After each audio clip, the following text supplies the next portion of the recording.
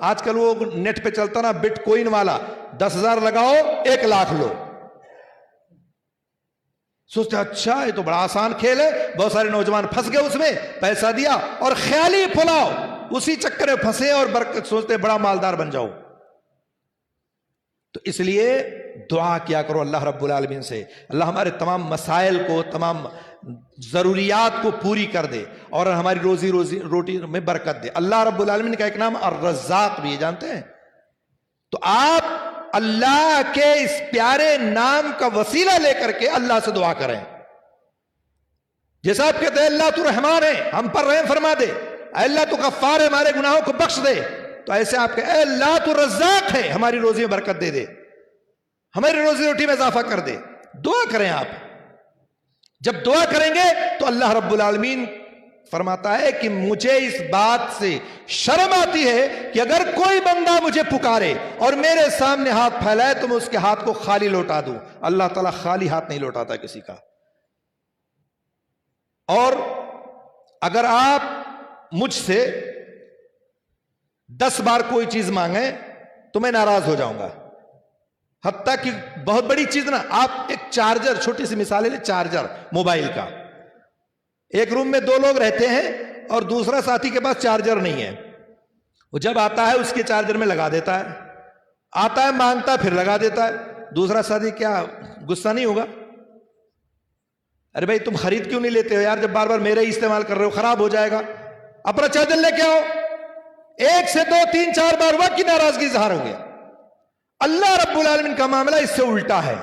اللہ تعالیٰ فرماتا ہے کہ نہیں مانگو گے تو میں ناراض ہوں گا. اب فیصلہ آپ کو کرنا ہے کہ آپ اللہ کو خوش کرنا ہے یا اللہ کو ناراض کرنا ہے. چاہتے ہو روزی میں برکت ہو، اضافہ ہو، تو اللہ رب العالمین کو خوش کرو اور اللہ سے مانگو، دل کھول کے مانگو. اللہ تعالیٰ کے کسی چیز کی کمی نہیں ہے. مانگنے کے جو اوقات ہیں ان اوقات کو سامنے رکھتے ہوئے آپ اللہ تعالیٰ سے مانگیں. کچھ اوقات خاص ہیں، کچھ جو ہے وہ جگہیں خاص ہیں. میں جیسے مثال کے طور پر اذان اور اقامت کے درمیان مانگیں آپ، فرض نماز کے بعد مانگیں آپ، بارش کا نزول ہو رہا ہے تب مانگیں آپ، رات کی تنہائی میں اٹھ کر کے تہائی رات کی حصہ ہو، اللہ تعالیٰ آسمانی دنیا پر ہوتا اس وقت مانگیں آپ. آپ جگہوں پہ جائیں، خانہ کعبہ جاتے ہیں لوگ، طواف کرتے ہیں، سعی کرتے ہیں، اس وقت مانگتے ہیں، مقام ملتزم کو پکڑ کے مانگتے ہیں. تو جو اللہ نے موقع میسر کیا اس موقع کا فائدہ اٹھائیں اور اللہ رب العالمین سے مانگیں. تب اللہ آپ سے خوش ہوگا اور اللہ تعالیٰ خوش ہوگا تو آپ کی جھولی کو، آپ کے دامن کو بھر دے گا. دنیا میں کوئی اور دینے والا نہیں ہے، جان لیجئے گا، کوئی دینے والا نہیں ہے، چاہے کتنا بڑا کوئی بن جائے.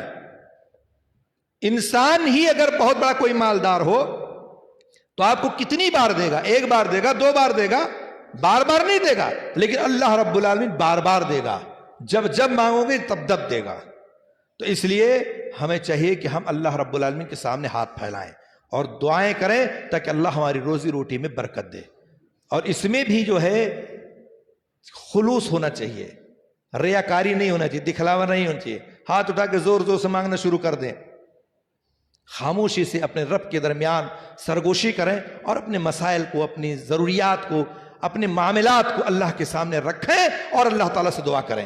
اللہ تعالیٰ سننے والا ہے اور دینے والا ہے. تو اس لیے دعا کرنا سیکھیں، اور دعا جب کریں گے تو آپ کو فائدہ پہنچے گا انشاءاللہ، اس کا آپ کو بدلہ ملے گا. اسی طرح سے تسبیح وغیرہ پڑھا کریں. تسبیح جانتے ہیں کس کو کہتے ہیں؟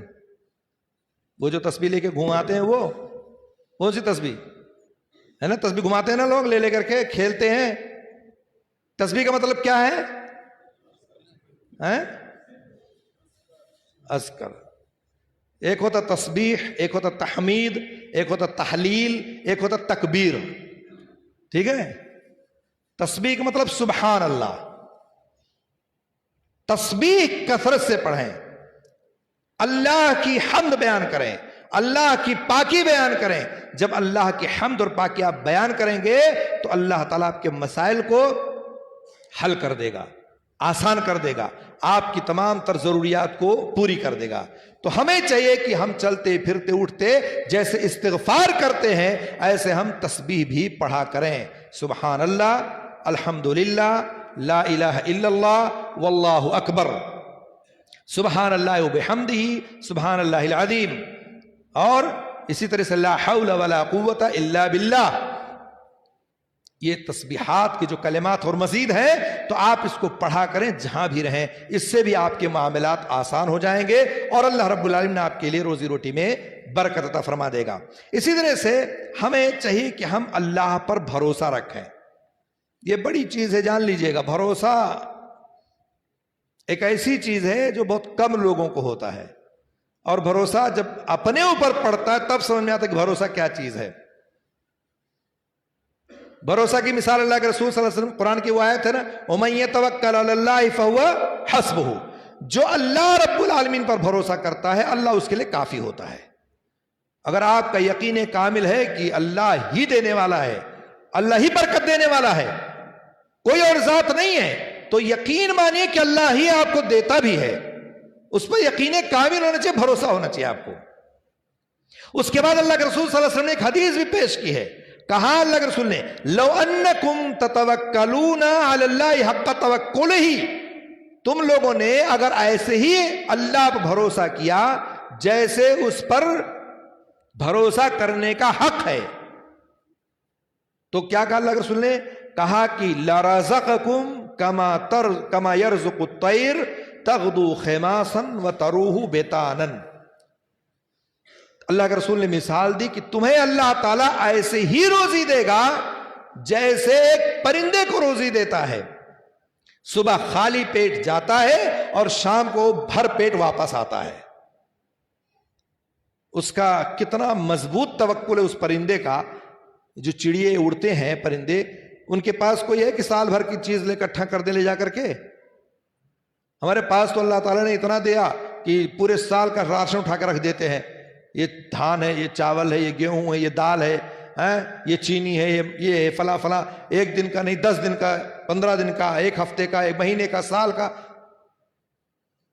چلے ٹھیک ہے، ذرائع ہیں آپ کے پاس، رکھ رہے ہیں، اس میں کوئی عیب کی بات نہیں ہے، لیکن پرندے کی دیکھیں اللہ تعالیٰ نے مثال دی، اللہ کے رسول صلی اللہ علیہ وسلم نے۔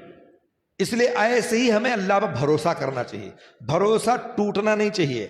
انسان اگر انسان کا بھروسہ ٹوٹ جاتا ہے یا توڑ دیتا ہے تو جانتے ہیں آپ کی کسی ایک بات پر یقین نہیں رکھتا وہ، ارے تمہارے پر کون بھروسہ کرے، تم دوگلے ہو، آج کچھ کہتے ہو کل کچھ کہہ دیتے ہو۔ انسان کا بھروسہ توڑ دیتا ہے تو نہیں مانتا ہے وہ، اور اگر آپ اپنے رب کا بھروسہ توڑ دے تو آپ کو دے گا۔ اس لیے بھروسہ نہیں ٹوٹنا چاہیے، آپ کو اللہ رب العالمین کے اوپر مکمل یقین کامل اعتماد ہونا چاہیے کہ روزی دینے والا تو صرف وہی ہے اور کوئی ذات نہیں ہے۔ اب اگر کوئی شخص ادھر ادھر الٹی سیدھی حرکتیں کرے، ادھر ادھر منہ مارے، ادھر ادھر چوری کرے، چکاری کرے، جوا کھیلے، سود کھیلے، سودی کاروبار کرے، اور اس میں یہ ساری چیزیں شامل کر لے اور اللہ پہ بھروسہ چھوڑ کر کے اور اس کا بھروسہ ان چیزوں پر ہو جائے جو الٹی سیدھی حرکتیں ہیں، تو پھر اللہ تعالیٰ روزی روٹی میں برکت نہیں دے سکتا ہے۔ مال ظاہری طور پر بڑھ سکتا ہے، بلڈنگ بن سکتی ہے آپ کے پاس کھیت کھلیان ہو سکتا ہے، آپ کے پاس گاڑی موٹر ٹریکٹر ٹرالی ہو سکتا ہے، لیکن آپ نے غلط طریقے سے اگر اس کو کمایا ہے تو یہ جان لیجئے کہ اس میں برکت کبھی نہیں ہو سکتی ہے۔ اللہ پر یقین کامل رکھیں، روزی دینے والا وہی ذات ہے اور کوئی نہیں ہے۔ تو غلط طریقہ، غلط راستہ اپنائیں کبھی نہ اپنائیں روزی روٹی میں اضافے کے لیے، ورنہ وہ چیز ختم ہو جائے گی، جو برکت ہے وہ نہیں ملے گی آپ کو۔ تو یہ توکل بہت اہم اور بہت ضروری ہے۔ اور اس کے ساتھ ساتھ ایک بہت اہم چیز ہے، اسی میں آتا ہے کہ آپ جو ہے چاشت کی نماز پڑھیں، اسی میں آتا ہے کہ آپ قرآن کریم کو یاد کریں، یہ بھی روزی روٹی کے حفاظت کا سبب ہے۔ اسی میں آتا ہے کہ آپ شادی کریں، شادی جانتے ہیں نا، بہت سارے لوگ شادی اس لیے نہیں کرتے کہ بیوی لے آؤں گا تو کھلاؤں گا کیا، بچے ہو جائیں گے تو کھلاؤں گا کیا، ابھی اکیلے مشکل اتنا ہے اور بیوی لے آؤں گا، بچے پیدا ہو جائیں گے تو کیسے زندگی گزرے گی۔ تو اچھا یہ بتائے کہ وہ آئے گی تو آپ کے حصے کا کھائے گی، وہ لے کر کے آئے گی اپنے حصے کا روزی، اللہ تعالیٰ اسے دے گا اور کھائے گی، وہ واقعہ آپ نے سنا ہوگا شاید شیخ سے کہ ایک صحابی آئے اللہ کے رسول کے پاس اور کہا کہ اللہ رسول بڑی غریبی ہے، کیا کروں، کچھ آپ حل بتائیں، راستہ بتائیں۔ کہا جاؤ شادی کر لو۔ شادی کر لی انہوں نے۔ اس کے بعد کچھ دن بعد پھر آئے، کہا اللہ رسول معاملہ حل نہیں ہوا، غربت چھوڑ نہیں رہی ہے، پریشان ہوں۔ اللہ رسول نے کہا جاؤ ایک شادی اور کر لو۔ اب بتاؤ، ایک ہی سے بیچارہ پریشان تھا، اللہ کے رسول نے کہا ایک اور کر لو۔ اب چونکہ نبی کی بات تھی اور نبی کی بات انہوں نے کاٹی نہیں، جا کے ایک اور کر لی شادی۔ اب جہاں کتنی مشکل سے زندگی گزر رہی تھی، پہلے ایک سے دو، دو سے تین ہو گئے اور مشکل ہو گئی۔ پھر کچھ دن بعد اللہ کے رسول سے کہا اللہ کے رسول معاملہ بڑا بگڑ گیا ہے، حالات سدھر نہیں رہے ہیں، کھانے پینے کے بالکل مسائل کھڑے ہو گئے ہیں۔ کہا جا ایک شادی اور کر لو۔ اللہ کے رسول نے ان کو پھر بھیج دیا، پھر جا کے انہوں نے شادی کر لی۔ تو جب تیسری یا چوتھی شادی انہوں نے کی تو جو آخری والی عورت آئی اس کو چٹائی بننے کا ہنر تھا۔ چٹائی وہ جب آئی تو وہ مارکیٹ سے لے کر کے آتے تھے بننے والا سامان، اور جتنی بیویاں تھیں سب بیٹھ کر کے بنتی تھیں اور اس کو بعد لے جا کر کے وہ بازاروں مارکیٹ میں بیچتے تھے۔ ایک وقت ایسا آیا کہ مدینہ میں سب سے زیادہ مالدار وہ ہو گئے، بڑے مالداروں میں شمار ہونے لگا ان کا۔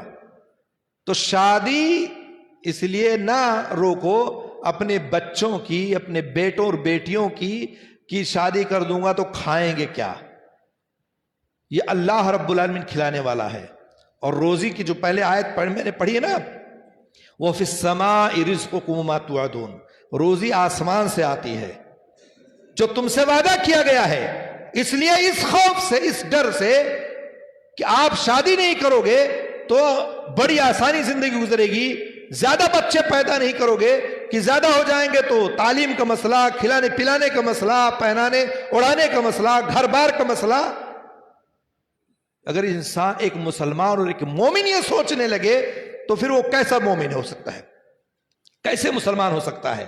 اللہ تعالیٰ نے تو کہا کہ اور روزی روٹی کے ڈر سے اپنی اولاد کو قتل مت کرو، اور ہم روزی روٹی کے ڈر سے شادی ہی نہیں کرتے ہیں تاکہ جو ہے جب پیدا ہوگا نہ ہم قتل کریں گے، سارے راستے مسدود۔ تو اس لیے ذہن میں یہ بات آنی ہی نہیں چاہیے۔ آپ کی بیٹی ہو یا بیٹا ہو، ظاہر سی بات اس کو چاہیے کہ وہ وقت پر شادی کر دے۔ اگر آپ نے وقت پر شادی نہیں کیا، زندگی یوں ہی گزرتی چلی گئی، تو آپ یہ جان لیجئے اگر وہ بچوں سے کوئی بھی قدم غلط اٹھا تو اس کے ذمہ دار والدین ہوں گے، اس کے ذمہ دار والدین، کیونکہ انہوں نے وقت پر شادی نہیں کی، تعلیم کا بہانہ بنا کر کے، اخراجات کا بہانہ بنا کر کے، گھر بار کا بہانہ بنا کر کے، یا اسی طرح سے اچھا بیٹا تو جوان ہو گیا ہے، 30 سال کا ہو گیا، اب بیٹی بھی، اس کا بھی رشتہ مل جائے تو اکٹھا دونوں کو کر دوں گا، تینوں کو کر دوں گا، ایک ہی کھانے میں نپٹا دوں گا۔ اس طرح سے بہانہ بنا کر کے کئی سال گزر جاتے ہیں لوگوں کے، بیٹا بالغ، بیٹی بالغ، اور ہم جو ہے بہانے بنا کر کے اور راستے کو اپنے کھولتے رہتے ہیں اور آگے بڑھاتے رہتے ہیں۔ یقین مانیے یہ ہمارے معاشرے کی بہت بڑی برائی ہے، اور میں سمجھتا ہوں پورے ملک میں تقریباً یہ برائی عام ہے اور پائی جاتی ہے، جہاں بھی لوگ رہتے ہیں یہ سلسلہ ان کے ہاں پایا جاتا ہے۔ اس لیے ایسی چیزیں یا ایسی باتیں نہیں ہونی چاہیے۔ آپ جو ہے وقت پر شادی کریں، اللہ پر توکل کر کے، بھروسہ کر کے کریں، اور یہ آپ کے لیے نہایت ہی نفع بخش ثابت ہوگا۔ اور اس کے بعد، شادی کے بعد ایک چیز اور ہے کہ آپ، جو میں آخری بات بتانے جا رہا ہوں آپ کو، یہ والی بات، یہ ہے تو بڑا مشکل لیکن بڑا اہم ہے۔ آپ کہو گے کہ مشکل کیسے؟ ابھی بتاتا ہوں میں آپ کو۔ بڑا مشکل کام ہے یہ ہے صلہ رحمی۔ کیا ہے؟ صلہ رحمی ہے۔ صلہ رحمی کس کو کہتے ہیں؟ آپ اپنے والدین کے ساتھ صلہ رحمی کریں، اپنے بھائیوں کے ساتھ صلہ رحمی کریں، اپنے عزیزوں کے ساتھ صلہ رحمی کریں، اپنی بیوی کے ساتھ صلہ رحمی کریں، اپنے بچوں کے ساتھ صلہ رحمی کریں، اپنے عزیز و اقارب و رشتہ داروں کے ساتھ صلہ رحمی کریں۔ لیکن یہ بڑا نازک معاملہ ہے۔ ایک بیٹا اپنے باپ سے بولتا نہیں ہے، کچھ خواتین اپنے شوہر کو ہمیشہ ناراض کر کے رکھتی ہیں. شوہر بیوی سے نہیں بولتا, کئی سال گزر گئے, بھائی بہن سے نہیں بولتا ہے, نہ شادی نہ بیاہ نہ آنا نہ جانا نہ کھانا نہ پانی, کچھ نہیں. بہن و بہنوئی اس سے دور. کتنے رشتہ دار ایسے ہیں جو ایک دوسرے سے ربط ضبط ہی نہیں, ٹوٹ گیا سب کچھ. حضرت ابو ہریرہ غالباً آئے تھے اللہ کے رسول سے شکایت کرنے اور کہا تھا کہ اللہ کے رسول صلی اللہ علیہ وسلم, میں اپنے رشتہ دار سے قریب ہوتا ہوں اور مجھ سے دور بھاگتا ہے, میں اس کو ملانا چاہتا ہوں لیکن وہ بھاگ رہا ہوتا ہے, نہیں جڑتا ہے, کسی نہ کسی بہانے سے نکل جاتا ہے. اللہ کے رسول صلی اللہ علیہ وسلم فرمایا, اگر تو اپنی بات میں سچا ہے, حق پر ہے, تو یہ جان لے کہ تیرے اوپر اللہ نے 2 نگہبان مقرر کر رکھا ہے اور تو اس کے منہ میں راکھ بھر رہا ہوتا ہے. اس لیے اپنی طرف سے یہ کمی کوتاہی نہیں ہونی چاہیے. آپ کوشش کریں, آپ شادی کریں, عقیقہ کریں, ولیمہ کریں, کوئی پارٹی کریں, کوئی گھر پہ فنکشن ہو, آپ اپنے تمام رشتہ دار, عزیز و اقارب اگر سب کو بلاتے ہیں تو جو آپ سے دور ہے اس کو بھی بلائیں, اس کو بھی آپ دعوت دیں, اس کو بھی اپنے گھر پہ لے کر کے آئیں. اب اگر وہ نہیں آتا ہے تو اب اس کی ذمہ داری ہے, آپ کی مسئولیت نہیں ہے, کیونکہ آپ نے پہل کی, آپ نے بلایا, اب وہ نہیں آتا. تو صلہ رحمی یہی ہے. اسی لیے کہا گیا ہے کہ اگر صدقہ اور خیرات کرو تو اپنے رشتہ دار کو دو, اس میں ڈبل فائدہ ہے, ایک تو صدقے کا ثواب اور دوسرا صلہ رحمی کا ثواب. تو یہ فائدہ کہ نہیں؟ تو صلہ رحمی یہ معاشرے میں بہت ہی دن بدن کم ہوتی جا رہی ہے, ناپید ہوتی جا رہی ہے. اکثر لوگوں کا معاملہ دیکھا ہم نے بگڑا ہوا ہے, بھائی بھائی سے نہیں بولتا, بھائی بہن سے نہیں بولتا, میاں بیوی کبھی ناک کی ناچاکی ہے, ایک دوسرے سے دشمنی ہے, اور ایسے رشتہ دار سے ٹوٹے پڑے ہوئے ہیں, وہ تھوڑی تھوڑی بات کو لے کر کے, کوئی بہت بڑی بات نہیں ہے. اور مثال دوں, جیسے شادی ہوئی, آپ نے شادی کارڈ آپ اپنے ہاتھ سے لے جا کر کے اس کو نہیں دیے, آپ نے اس کو کسی دوسرے آدمی سے بھیج دیا, نائی سے بھیج دیا, یا آپ نے واٹس ایپ کر دیا, اسی بات کو لے کے بگڑ گیا وہ. میں اتنا گرا ہوا ہوں کہ مجھے جو ہے آپ خود آ کر کے دعوت نہ دے کر کے دوسرے سے دلا رہے ہیں دعوت, اس بات کو لے کر کے اس کی حاضری نہیں ہوئی, شادی میں نہیں آیا. یہ صورتحال ہے معاشرے کا. پھر کہتے ہیں کہ ہم مارے جا رہے ہیں, پیٹے جا رہے ہیں, ہمارے اوپر کتنے مسائل ہیں. تو صلہ رحمی یہ ہاتھ سے چھوٹنا نہیں چاہیے. سامنے والا اگر آپ سے دور ہے, آپ قریب ہونے کی کوشش کریں, آپ ناچاکی کو دور کریں, آپ لوگوں سے جڑ کے رہیں, مل کر کے رہیں. اگر آپس میں کوئی اختلاف ہو گیا ہے اس کو دور کریں. اللہ کے رسول نے 3 دن تک آپ کو اجازت دی ہے. فطری بات ہے کہ انسان ناراض ہو جاتا ہے, غصہ آ جاتا ہے, لیکن 3 دن سے اجازت نہیں ہے کہ آپ اس کو طول کھینچ دیں, بالکل لمبا کھینچ دیں. نہیں, خلاص ہم نہ آئیں گے نہ جائیں گے, ہم نہ کھائیں گے نہ کھلائیں گے, ہم نہ رشتہ کریں گے نہ رشتہ دیں گے.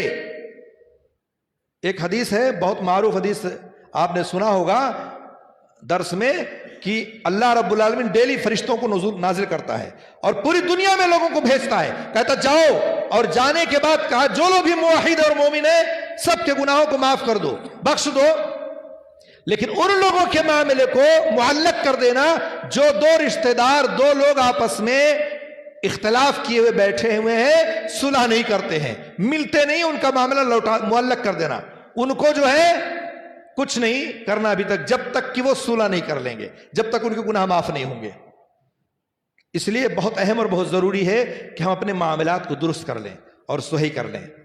اور اس کے ساتھ ساتھ صلہ رحمی کے ساتھ ساتھ جو ہے, وہ اللہ کے رسول کی حدیث ہے نا کہ من احب ان یبسط له فی رزقہ فلیصل رحمہ, جو شخصیت چاہتا ہو کہ اس کی روزی روٹی میں برکت ہو, کشادگی ہو, تو اسے چاہیے کہ وہ صلہ رحمی کرے. تو روزی روٹی میں برکت چاہتے ہو تو آپ کو صلہ رحمی کرنا پڑے گا. اور اگر رشتے توڑو گے تو روزی روٹی میں کبھی برکت نہیں ہوگی, ایسے ہی پریشان حال رہو گے, اور اس کے بعد ایسے ادھر ادھر کے معاملات آپ کے سامنے آتے رہیں گے. اس کے ساتھ ساتھ آخری بات کہہ کے میں اپنی بات ختم کر دیتا ہوں, وقت ہو گیا ہے. صدقہ کرنا. صدقہ جانتے ہیں یہ زندگی کا ایک بہت اہم حصہ ہے. صدقہ, اس میں مرد و خواتین دونوں کو آگے آگے رہنا چاہیے. صدقہ دیکھیں, اگر آپ بیمار ہو جاتے ہیں, آپ کی بیوی بیمار ہو گئی, آپ کا بچہ بیمار ہو گیا, آپ کا بیٹا بیمار ہو گیا، آپ کیا کرتے ہیں؟ بھاگ کے لے کے اسپتال جاتے ہیں، ڈاکٹر کے یہاں جاتے ہیں، اور ڈاکٹر سے کیا کہتے ہیں آپ؟ کہتے ہیں ڈاکٹر صاحب چاہے جتنا پیسہ لگے بس میرے بیٹے کی جان بچا لینا۔ یہ جملہ کہتا نہیں ہے ایک مریض، ایک باپ کہتا ہے میری بیوی بچ جائے، چاہے مجھے اپنی کھیت بیچنا پڑے، مجھے میری پراپرٹی بیچنی پڑے، لیکن مرنا نہیں چاہیے، میرا باپ بچ جائے بس۔ یہ جملہ کون کہتا ہے؟ وہی انسان کہتا ہے جو اپنی زندگی میں کبھی 1 روپیہ 2 روپیہ کسی کو صدقہ نہیں دیتا ہے، 1 روپے کی کسی کو چائے نہیں پلاتا، وہ کہتا ہے۔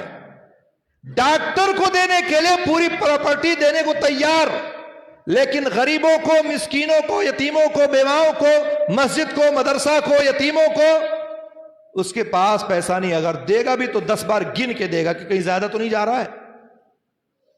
مسجد میں آئے گا، اگر مسجد والے چندہ کریں تو بڑی مشکل سے 10 روپے کا نوٹ نکال کے چپکے سے ڈال دے گا، حصہ لے لیا خلاص۔ اور ڈاکٹر کو دینے کے لیے آپ کو معلوم ہے یہ صدقہ جو ہے نا اللہ رب العالمین کے غصے کو ٹھنڈا کرتا ہے۔ الصدقۃ تطفئ غضب الرب، اللہ کے رسول نے کہا ہے صدقہ تمہارے رب کے غصے کو ٹھنڈا کرتا ہے۔ تمہارا رب ناراض ہو گیا ہے، اس لیے تم اتنی بڑی مصیبت میں پھنسے ہو، اس لیے تم ایکسیڈنٹ تمہارا ہو گیا، تمہاری بیوی بچے بیمار ہو گئے، اپنے رب کو تم نے خوش نہیں رکھا ہے، رب کی ناراضگی کے سبب تمہارے ساتھ یہ معاملہ پیش آیا ہے۔ تو اللہ کے غصے کو ٹھنڈا کرو، اپنے دولت سے، اپنے پیسے سے، اپنی پراپرٹی سے، اللہ تعالیٰ آپ کے اس صدقے سے بڑی بڑی مصیبتوں اور پریشانیوں کو ٹال دے گا جس کو آپ سوچ نہیں سکتے ہیں۔ ایک انسان کی صحت کا راز کیا ہے؟ اگر آپ پوچھو، ایک آدمی ہمارے سامنے ہے، وہ پریشان حال ہے، بلڈ پریشر ہے، شوگر ہے، فلاں ہے، یہ وہ دنیا بھر کا، ایک آدمی صحت مند کھڑا ہے اسی کی عمر کا، ممکن ہے کہ اس کا راز آپ کو نہ پتا ہو کہ کیوں صحت مند ہے وہ، ہو سکتا ہے کہ اس کا کوئی ایسا عمل ہو جو اس کے رب کو بہت اچھا لگا ہو، اس کا کوئی عمل ہو جو اللہ اس سے خوش ہو گیا ہو، اور آپ کا کوئی ایسا عمل ہو جس کی وجہ سے اللہ نے آپ کو آزمائش میں ڈال دیا ہے، آپ کا کوئی ایسا عمل ہے ہو سکتا ہے جس کی وجہ سے آپ پریشان لیتے ہیں۔ تو انسان کو صدقہ کرنا چاہیے ہمیشہ، اور صدقہ اور خیرات میں کبھی پیچھے نہیں رہنا چاہیے۔ آپ کو جتنی استطاعت ہے، جتنی طاقت ہے، کوئی یہ نہیں کہتا اپنی پوری پراپرٹی دے دیں، آپ پورا بینک بیلنس خالی کر دیں، نہیں، آپ کو اگر اللہ نے مثال کے طور پر 10,000 مہینہ آپ کی نوکری ہے تو آپ 500 روپیہ مہینے دے سکتے ہیں، 500 نہیں 300 دے سکتے ہیں، بڑی آسانی سے کسی غریب، کسی بیوہ، کسی مدرسہ، کسی مسجد کو دے سکتے ہیں، اور لوگوں کے مسائل کو حل کر سکتے ہیں۔ لیکن نہیں، رمضان آئے گا تبھی دوں گا، میں اسے پہلے میں چندہ نہیں دیتا ہوں، یہ لوگوں کی زبان سے بات نکلی ہوئی، میں کہتا ہوں میری بات نہیں ہے یہ، مولوی صاحب میں رسید رمضانی میں کٹاتا ہوں، اس سے پہلے نہیں کٹتی ہے میری رسید۔ ویسے وہ چاہے جتنا صرف کرے، کھانے پہ، شادی پر، بیاہ پر، نہ جانے کتنے پیسے، شادیاں لوگ کرتے ہیں کئی لاکھ روپے لگا دیتے ہیں، ڈاکٹروں کو کئی لاکھ دے دیتے ہیں، بیٹا بیٹی کی شادی اگر منگنی ہوتی ہے اس میں لاکھوں خرچ کر دیتے ہیں، اور جہاں اللہ کے راستے میں دینے کی باری آتی ہے وہاں جان نکلتی ہے۔ اسی لیے اللہ تعالیٰ نے کہا کہ وَيْلٌ لِكُلِّ حُمَزَةٍ لُمَزَةٍ الَّذِي جَمَعَ مَالًا وَعَدَّدَهُ يَحْسَبُ أَنَّ مَالَهُ أَخْلَدَهُ، تباہی ہے ان لوگوں کے لیے جو لومزہ اور حمزہ والے ہیں، اس کی تشریح میں نہیں جانا چاہتا، اور وہ لوگ جو اپنے مال کو سیت کر رکھتے ہیں، اور وہ یہ سوچتا ہے کہ یہ مال ہمیشہ رہے گا، یا وہ یہ سوچتا ہے کہ میں ہمیشہ زندہ رہوں گا۔ ایسا نہیں ہو سکتا ہے، مال تو حیات کی میل ہے، آج ہے کل نہیں ہے۔ اچھے اچھے لوگوں کو ہم نے دیکھا اپنی اس عمر میں، چھوٹی سی زندگی میری ہے، اچھے اچھے کو دیکھا، مالدار تھے، سامنے آنن فانن غریب ہو گئے، فقیر ہو گئے ساری۔ اور اس کی مثال نوٹ بندی لے لیجئے آپ، خوب بینک بیلنس تھا، مودی جی نے نوٹ بند کر دیا، ارے سب پیسہ ضائع، کتنا بدلوا ہو گئے، لاک ڈاؤن لگ گیا، سب معاملے آپ کے خراب ہو گئے۔ کتنی ہماری خواتین، ہماری مائیں بہنیں اپنی شوہروں سے پیسے چوری کر کے یا مانگ کر کے، چوری کے میں نہیں کہہ سکتا، میں غلطی سے چلو نکل گیا، لے کر کے خرچے کو نکال کر کے یا اپنے گھر کے اخراجات کو بچا کر کے رکھتی تھی، اور لاک ڈاؤن لگا, سب کا راز اوپن, سب نوٹ بندی میں سب کا پیسہ باہر. اگر اس پیسے کو اللہ کے راستے میں دے دیتی, صدقہ کرتی رہتی, اپنے شوہر کے بچے ہوئے پیسے سے جو گھر چلاتی تھی اگر وہ دیتی رہتی, تو آپ کے لیے کتنا بڑا بینیفٹ ہوتا اور کتنے بڑے آپ کے لیے نعمت ہوتی, آپ کے لیے صدقہ جاریہ ہوتا. میں آپ کو بتاؤں, عربوں کی عورتوں کا معاملہ ایسا ہے کہ جتنے بہت سارے ہمارے معاشرے میں, انڈیا, پاکستان, نیپال میں جو ہے کوئی نل لگواتا ہے, کوئی مسجد بنواتا ہے, کوئی کنواں کھدواتا ہے, ان میں سے 70 سے 80% عورتوں کا نام ہوتا ہے. 70-80% عورتیں ہوتی ہیں جو اپنے پیسے کو مسجد میں لگا دیتی ہیں, اپنے پیسے کو نل لگوا دیتی ہیں, پیسے کو دے کر کے قرآن مصحف خرید کر کے یا چھپوا کر کے تقسیم کروا دیتی ہیں. ہماری عورتوں کا حال کیا ہے, ہمارے گھروں میں عورتوں کا حال کیا ہے؟ اللہ ماشاءاللہ سب یکساں نہیں ہے, بہت ساری عورتیں جو کرتی ہیں اور لوگوں کا خیال رکھتی ہیں, اللہ تعالیٰ ان کو جزائے خیر دے اور ان کو آگے بڑھنے کی کوشش کرے. لیکن جو بخالت کرتی ہیں ان کو چاہیے کہ اس بخیلی سے بچ جائیں اور لوگوں کو اللہ کے راستے میں خرچ کریں. آپ کو معلوم ہے نا, جب انسان مر جاتا ہے تو اس کے ساتھ 3 چیز جاتی ہے, 2 واپس ہو جاتی ہے, ایک اس کے ساتھ چلی جاتی ہے. جو چیز اس کے ساتھ 3 میں جاتی, 2 جو واپس ہوتی ہے, ان میں سے ایک اس کی اولاد اور ایک اس کا مال, یہ دونوں لوٹ آتی ہیں. چاہے وہ کروڑ کی بلڈنگ بنائے ہو, 1 کروڑ اس کے پاس بینک بیلنس ہو, اڈانی امبانی ہو, کوئی بھی ہو, مر گیا تو اس کے پاس مال جائے گا ساتھ میں؟ کبھی نہیں جائے گا. گیا کیا اس کے ساتھ میں؟ اس کا عمل. جو آپ نے اس اپنے مال میں سے اللہ کے راستے میں خرچ کیا تھا, وہ مال آپ کے ساتھ چلا گیا, وہ آپ کے پاس جو ہے کام آئے گا اور آپ کے نام اعمال میں درج ہے. تو جو جانے والا اس کے ساتھ حصے دار بنے, نہ کہ وہ جو آپ کے مرنے کے بعد آپ کے بچے فوراً بیٹھ کے میٹنگ کریں اور اس کے بعد بھائی میں یہ بلڈنگ لوں گا, میں یہ بلڈنگ لوں گا, تم باپ کی اس پراپرٹی کے لے لو, میں اس پراپرٹی کے لے لوں گا. ایسے کرتے کہ نہیں کرتے؟ میں نہیں کہتا کہ سب کچھ تقسیم کرو, بچوں کے لیے رکھو, لیکن اپنے ہاتھوں سے اللہ کے راستے میں خرچ کرو. بہت ساری بیماریوں سے پاک رہو گے, بہت سارا اللہ رب العالمین آپ کو آپ کے مال میں برکت دے گا. بہت سارے لوگ کہتے ہیں نا صدقہ دینے سے مال بڑھتا ہے, گھٹتا ہے, اور سود سے مال بڑھتا ہے. اللہ تعالیٰ نے کہا نہیں ہے, صدقہ سے مال گھٹتا نہیں ہے, صدقہ سے مال بڑھتا ہے. ظاہری طور پر تو لگ رہا ہے کہ 100 کا 90 ہو گیا, لیکن وہ 90 میں اللہ نے آپ کے تمام مسائل کو سمیٹ دیا, وہ برکت اتنی اللہ تعالیٰ نے دے دی اس میں. تو صدقہ و خیرات کرتے رہنا چاہیے. مساجد کا, مدارس کا, علماء کا, دعات کا, مبلغین کا, جو آپ کے ہاں سارے لوگ جڑے ہوتے ہیں, سب کا خیال رکھنا چاہیے. آپ اپنے پیسے میں, اپنے حصے میں سب, جیسے آپ کی تنخواہ سے ڈاکٹر بھی لے جاتا ہے, آپ کے پیسے سے گوالا دودھ والا بھی لے جاتا ہے, آپ کے پیسے سے جو ہے فلاں بھی لے گیا, فلاں بھی لے گیا, تو آپ کے پیسے سے کسی مدرسے, کسی مسجد میں کیوں نہیں جائے؟